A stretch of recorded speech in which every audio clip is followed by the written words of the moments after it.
RCB KL ರಾಹುಲ್ಗೋಸ್ಕರ ಕೂಗಿದ್ರು. Starting ಅಲ್ಲಿ ನಾನು ನೋಡ್ತಾ ಇದ್ದೆ, ಅರೌಂಡ್ 10 crores ತನಕ ಕೂಗಿದ್ರು. 10 crores ಆದ್ಮೇಲೆ ಅಂತ ಹೇಳ್ಬಿಟ್ರು. ಏನ್ ಗುರು ಮಾಡ್ತಿದ್ದೀರಾ RCB ಮ್ಯಾನೇಜ್ಮೆಂಟ್? ಹಾಯ್ ಹಲೋ ನಮಸ್ಕಾರ, welcome back to Puttu Chandu channel. ಎಲ್ರು ಹೆಂಗಿದ್ರ? ಸೂಪರ್ ಆಗಿದ್ದೀರಾ ಅನ್ಕೊಂತೀನಿ. ಇನ್ನೊಂದು ವಿಡಿಯೋಗೆ ಸ್ವಾಗತ. ಸೊ ವಿಡಿಯೋನ ಸ್ಟಾರ್ಟ್ ಮಾಡೋಣ ಏನು ಅಂತ. ಅದಕ್ಕಿಂತ ಮುಂಚೆ ನೀವೇನಾದ್ರೂ ನಮ್ಮ ಚಾನಲ್ಗೆ ಹೊಸಬರಾಗಿದ್ರೆ ಹೋಗಿ ಸಬ್ಸ್ಕ್ರೈಬ್ ಮಾಡ್ಕೊಳ್ಳಿ, ಲೈಕ್ ಮಾಡಿ, ಶೇರ್ ಮಾಡಿ. ಈ ಚಾನಲ್ ನಿಮಗೆ ಕ್ರಿಕೆಟ್ ಬಗ್ಗೆ ಅಪ್ಡೇಟ್ ಸಿಗುತ್ತೆ, ಮತ್ತೆ ವ್ಲಾಗ್ಸು ಎಲ್ಲಾನು ಇರುತ್ತೆ ಅಂತ ಹೇಳ್ಕೊಂತ ಬನ್ನಿ ವಿಡಿಯೋ ಬಗ್ಗೆ ಸ್ಟಾರ್ಟ್ ಮಾಡೋಣ.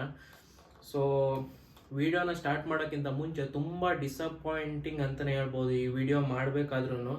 ಬಿಕಾಸ್ ನಾನು ಆಲ್ರೆಡಿ ಲಾಸ್ಟ್ ವಿಡಿಯೋದಲ್ಲಿ ಹೇಳಿದ್ದೆ, KL ರಾಹುಲ್ನ RCB ಅವ್ರು ಟಾರ್ಗೆಟ್ ಮಾಡ್ತಾರೇನೋ, ಆಕ್ಷನಲ್ಲಿ ಬೈ ಮಾಡ್ತಾರೇನೋ ಅಂದ್ಕೊಂಡು. ಬಟ್ ಸೀರಿಯಸ್ ಆಗಿ ಹೇಳ್ತಿದ್ದೀನಿ, RCB ಮ್ಯಾನೇಜ್ಮೆಂಟ್ ಅದು ಯಾವ ಥರ ಥಿಂಕ್ ಮಾಡ್ತಿದ್ದಾರೆ ಅಂತ ಗೊತ್ತಿಲ್ಲ. ಸೊ ನ್ಯಾಚುರಲ್ ಆಗಿ ನೋಡಕ್ಕೆ ಹೋದರೆ RCB ಮ್ಯಾನೇಜ್ಮೆಂಟ್ ಹತ್ರ KL ರಾಹುಲ್ ನೇಮ್ ಬಂದಾಗ ಬಿಡ್ ಮಾಡೋಕ್ಕೆ they had around 74 crores. So purely 74 crores ಇಟ್ಕೊಂಡು ಕೂಡ RCB KL ರಾಹುಲ್ಗೋಸ್ಕರ ಕೂಗಿದ್ರು. ಸ್ಟಾರ್ಟಿಂಗ್ ಅಲ್ಲಿ ನಾನು ನೋಡ್ತಾ ಇದ್ದೆ, ಅರೌಂಡ್ 10 crores ತನಕ ಕೂಗಿದ್ರು. 10 crores ಆದ್ಮೇಲೆ ಅಂತ ಹೇಳ್ಬಿಟ್ರು. ಏನ್ ಗುರು ಮಾಡ್ತಿದ್ದೀರಾ RCB ಮ್ಯಾನೇಜ್ಮೆಂಟ್? ನಿಜವಾಗ್ಲೂ ಗೇಮ್ ಪ್ಲಾನ್ ಏನು ನಿಮ್ದು? ಯಾವ ತರ ಪ್ಲೇಯರ್ಸ್ ನ ಪಿಕ್ ಮಾಡ್ಬೇಕಂತಿದ್ದೀರಾ? ಒಂದು ಅರ್ಥ ಆಗ್ತಿಲ್ಲ. ಆಕ್ಚುಲಿ ಇದ್ರ ಬೆನಿಫಿಟ್ ನ ತಗೊಂಡಿದ್ದು ಯಾರು ಅಂತ ಹೇಳಿದ್ರೆ ಡೆಲ್ಲಿ. ಆಕ್ಚುಲಿ ಯಾಕಂತ ಹೇಳಿದ್ರೆ ಡೆಲ್ಲಿ ಕ್ಯಾಪಿಟಲ್ಸ್ಗೆ ಬರೀ 15 crores ರಾಹುಲ್ ಸಿಕ್ಬಿಟ್ರು. ರಾಹುಲ್ ಹೋಗಿದ್ರಿಂದ ಬೆನಿಫಿಟ್ ಏನ್ ಗೊತ್ತಾ? ಡೆಲ್ಲಿ ಕ್ಯಾಪಿಟಲ್ಸ್ಗೆ ಒಂದು ಕ್ಯಾಪ್ಟನ್ ಸಿಕ್ಕಿದ್ರು, ಅವ್ರಿಗೆ ಕ್ಯಾಪ್ಟನ್ ಇರಲಿಲ್ಲ. ವಿಕೆಟ್ ಕೀಪರ್ ಸಿಕ್ಕಿದ್ರು, ಬ್ಯಾಟ್ಸ್ಮನ್ ಸಿಕ್ಕಿದ್ರು. ಈ 3 ಕ್ವಾಲಿಟಿ ಇರೋ ಪ್ಲೇಯರ್ನ RCB ಅವ್ರು ಪಿಕ್ ಮಾಡಿಲ್ಲ ಅಂತ ಹೇಳಿದ್ರೆ ಏನಂತ ಹೇಳೋಣ ಇದಕ್ಕೆ.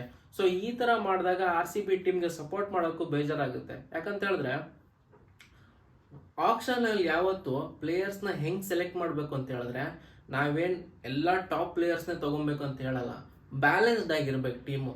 KL ರಾಹುಲ್ನ RCB ಅವ್ರು ಪಿಕ್ ಮಾಡಿದ್ರೆ ಒಂದು ಕ್ಯಾಪ್ಟನ್ ಸಿಕ್ತಿತ್ತು, ವಿಕೆಟ್ ಕೀಪರ್ ಸಿಕ್ತಿತ್ತು, ಮತ್ತೆ ಬ್ಯಾಟ್ಸ್ಮನ್ ಕೂಡ ಸಿಕ್ತಿತ್ತು.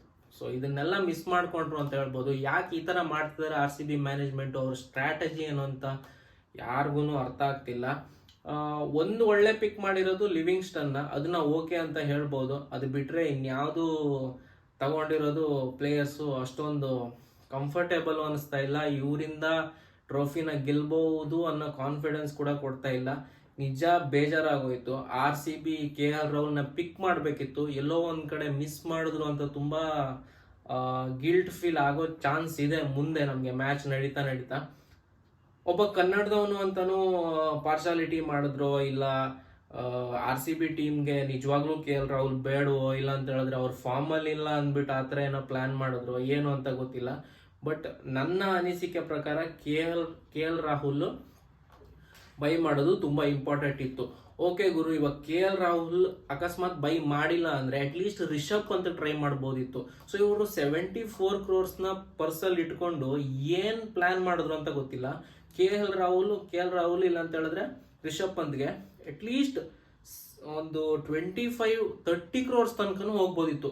30 crores ತನಕ ಸ್ಪೆಂಡ್ ಮಾಡಿನೂ ಆಮೇಲೆ ಮಿಕ್ಕಿರೋ ಅಮೌಂಟ್ ಅಲ್ಲಿ ಬೇರೆ ಬೇರೆ ಪ್ಲೇಯರ್ಸ್ನು ಒಂದು ಬ್ಯಾಲೆನ್ಸ್ಡ್ ಆಗಿರೋ ಆಲ್ರೌಂಡರು, ಆಮೇಲೆ wicket keeper already KL Rahul ಬರ್ತಿದ್ರು.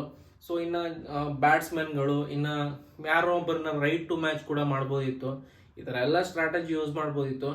ಈ RCB ಮ್ಯಾನೇಜ್ಮೆಂಟ್ ಅವರು ಆಕ್ಷನ್ಗೆ ಹೋಗಿದಾರಾ, ಇಲ್ಲ ಅಂತ ಹೇಳಿದ್ರೆ ಬೇರೆ ಇನ್ನೆಲ್ಲೋ ಹೋಗಿದಾರಾ, ಅವ್ರು ಆಕ್ಟಿವ್ ಆಗೇ ಇಲ್ವಾ, ಏನೂ ಅರ್ಥ ಆಗಿಲ್ಲ.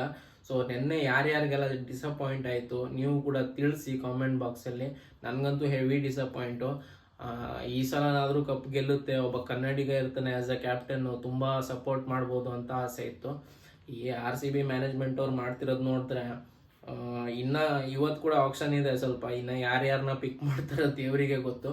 ಸೊ ನೋಡೋಣ. ತುಂಬ ಡಿಸಪಾಯಿಂಟಿಂಗ್ ಮಾತ್ರ. ಯಾವ ಥರ ಸ್ಟ್ರಾಟಜಿ ಮಾಡ್ಕೊಂಡಿದ್ದಾರೆ ಅಂತ ಗೊತ್ತಿಲ್ಲ, ಯಾವ ಥರ ಪ್ಲೇಯರ್ಸ್ನ ಪಿಕ್ ಮಾಡ್ತಾರೆ ನೋಡೋಣ.